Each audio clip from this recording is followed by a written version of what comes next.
USS Hornet, ang barkong hindi matahimik, real horror story.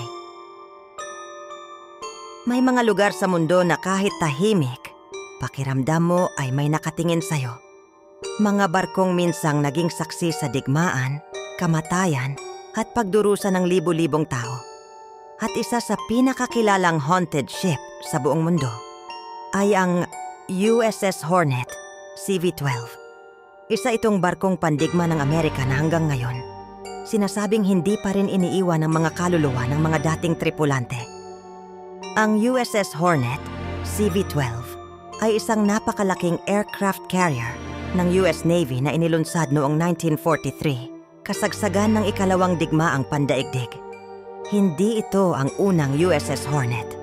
Ang naunang barko na may parehong pangalan ay lumubog noong 1942 matapos ang matinding labanan sa Pacific Ocean. Kaya ginawa ang panibagong USS Hornet bilang simbolo ng muling pagbangon ng Amerika sa digmaan. Sa loob ng barkong ito, libu-libong sundalo at piloto ang nanirahan habang nakikipagdigma laban sa mga puwersa ng Japan sa Pacific Theater. Naging bahagi ito ng ilan sa pinakamapanganib na operasyon noong World War II. Mga airstrike laban sa Japan, labanan sa Philippine Sea, Okinawa Campaign, pagligtas ng mga piloto sa gitna ng karagatan. Maraming eroplano ang bumabagsak noon habang sinusubukang maglanding sa deck ng barko. At kapag may aksidente, kadalasan ay walang oras para magluksa. May mga tripulante raw na nasunog sa engine rooms, nadaganan ng kagamitan, nahulog sa dagat habang may bagyo, at may ilan pang hindi na nakita kailanman. Pagkatapos ng digmaan, ginamit din ang USS Hornet sa recovery missions ng NASA.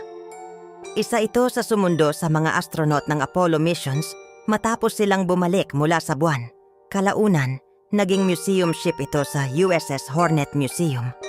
Pero habang tumatagal, mas maraming kwento ng kababalaghan ang lumalabas mula sa loob nito. Ayon sa mga dating crew, security guards, at paranormal investigators, kakaiba raw ang pakiramdam sa loob ng barko, lalo na kapag gabi. May mga guard raw na nagroronda sa gabi na nakakarinig ng mabibigat na yabag, tunog ng bakal, at tila may tumatakbong tao sa flight deck. Pero kapag sisilipin nila, wala namang tao. Isa sa pinakakinatatakutang lugar sa barko ay ang engine room. Dito raw maraming aksidenteng nangyari noon. May ilang workers at tourists ang nagsasabing bigla raw lumalamig ang paligid, may bumubulong sa dilim, at minsan may nakikitang anino ng lalaking naka-uniform ng Navy. May isang guard pa raw na nakakita ng taong nakatayo sa dulo ng koridor. Akala niya ay turista na naiwan. Pero nang ilawan niya ng flashlight, unti-unti raw itong naglaho sa dilim. May mga paranormal teams na nagsagawa ng investigation sa barko. Habang nagre-record sila, may mga pinto raw na kusa na lamang bumubukas at sumasara. May narinig ding mahihinang boses na tila may nagsasabing, "Help me!" kahit wala namang ibang tao sa lugar. Pinaka-creepy raw ang flight deck kapag madaling araw dahil sa sobrang laki ng barko at lakas ng hangin mula sa dagat. Pakiramdam mo raw ay may mga matang nakatingin mula sa kadiliman. May ilang bisita pa ang nagsasabing nakakita raw sila ng shadow figures, lalaking naka-uniform, at mga aninong tila naglalakad sa malayo. Pero kapag nilapitan, nawawala raw agad. Maraming naniniwala na ang barko ay parang lalagyan ng alaala sa dami ng namatay, nasugatan, at nagdusa sa loob nito parang naiwan daw ang enerhiya ng nakaraan sa bakal na dingding ng barko. Hanggang ngayon, ang USS Hornet Museum ay isa sa pinakasikat na haunted location sa Amerika. May mga ghost tours pa rito tuwing gabi para sa mga gustong maranasan ang paranormal activity sa loob ng barko. Habang tumatagal na ginagawang museum ang USS Hornet, CV-12, mas lalo raw dumadami ang hindi maipaliwanag na pangyayari sa loob nito. May ilang volunteers at guards na tumigil sa trabaho dahil sa sobrang takot At may ilan ding tourists na nagsasabing hindi na raw sila muling babalik matapos ang kanilang naranasan. Noong panahon ng World War II, halos araw-araw daw may panganib sa barko. Sa gitna ng malalaking alon at malalakas na pagsabog, maraming piloto ang hindi na nakabalik matapos ang kanilang misyon. May mga eroplano raw noon na sumasabog habang naglalanding, bumabagsak sa dagat sa gitna ng dilim, o dumidiretso mismo sa flight deck. Kapag may aksidente, mabilis ang kilos ng mga sundalo. Walang oras para umiyak. Ang mga katawan ng mga namamatay ay agad inilalagay sa ibabang bahagi ng barko habang nagpapatuloy pa rin ang digmaan. At ayon sa ilang historians, may mga bahagi raw ng barko na literal na nabahiran ng dugo noon. Isa sa pinakasikat na kwento sa USS Hornet ay tungkol sa ghost mechanic. Ayon sa mga empleyado ng museum, may lalaking naka-overall at lumang navy cap na madalas makita sa engine room. Tahimik lang daw itong naglalakad. Minsan naman ay tila may inaayos na makina. May isang maintenance worker ang nagkwento na habang nag-i-inspection siya ng mga tubo sa ibabang deck, nakita niya ang isang lalaking nakatalikod. Akala niya ay kapwa empleyado lamang. Pero nagtaka siya dahil luma ang suot nito, kakaiba ang uniform, at wala raw itong flashlight. Kahit sobrang dilim, tinawag niya ito, pero hindi sumagot. Paglapit niya, unti-unti raw itong naglaho sa harap niya. Napaatras siya sa sobrang takot at halos mahulog sa hagdan ng engine room. May mga pagkakataon ding biglang tumutunog ang emergency alarms ng barko. Kahit wala namang sira ang system, minsan madaling araw daw itong nangyayari. May isang security guard ang nagkwento na habang nagroronda siya sa ikalawang palapag, biglang umilaw ang isang warning light sa lumang control room.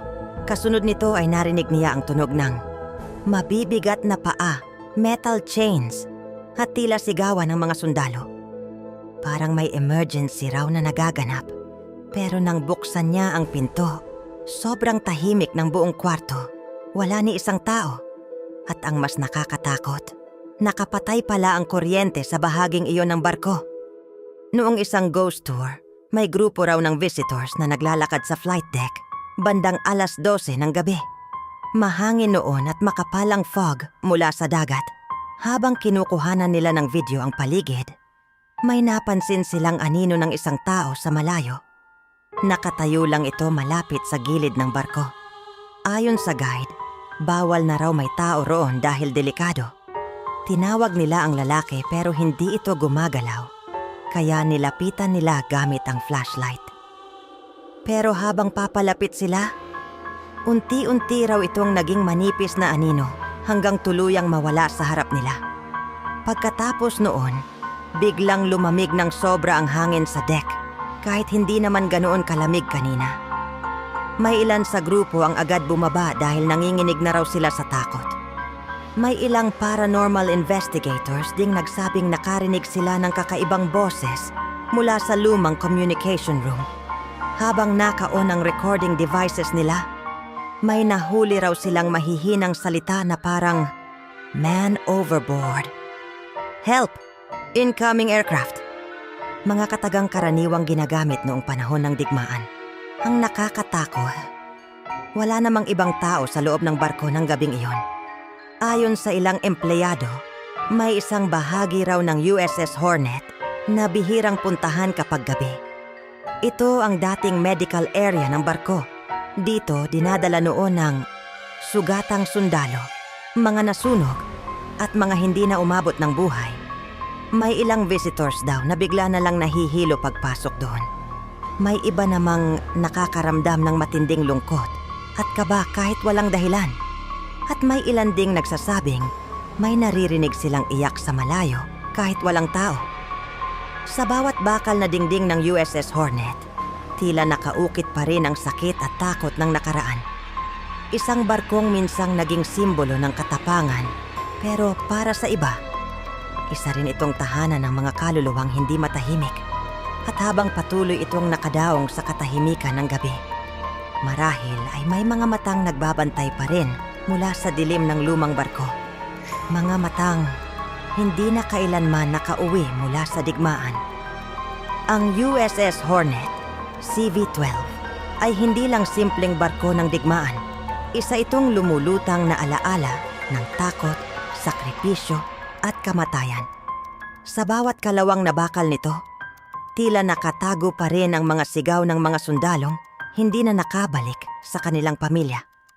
At habang tahimik itong nakadaong tuwing gabi, may ilan pa ring naniniwala na hindi kailanman iniwan ng mga dating tripulante ang barkong ito. Mga yabag sa hallway, mga aninong biglang nawawala, at mga bulong mula sa dilim ng engine room. Mga paalala na may mga lugar na kahit lumipas na ang maraming taon, ay hindi pa rin tuluyang nakakatakas sa multo ng nakaraan. Kaya kung sakaling makarating ka sa USS Hornet at makarinig ka ng mabibigat na yabag habang ikaw ay nag-iisa, huwag ka nang lumingon dahil baka hindi na tao ang nasa likod mo. Ako si Kadilim at ito ang isa na namang tunay at nakakatindig balahibong kwento dito sa Sindak sa Dilim PH. Huwag kalimutang mag-like, subscribe at pindutin ang notification bell dahil sa bawat dilim, may kwentong gustong magparamdam. Mag-iingat lagi, kabsat at magandang gabi.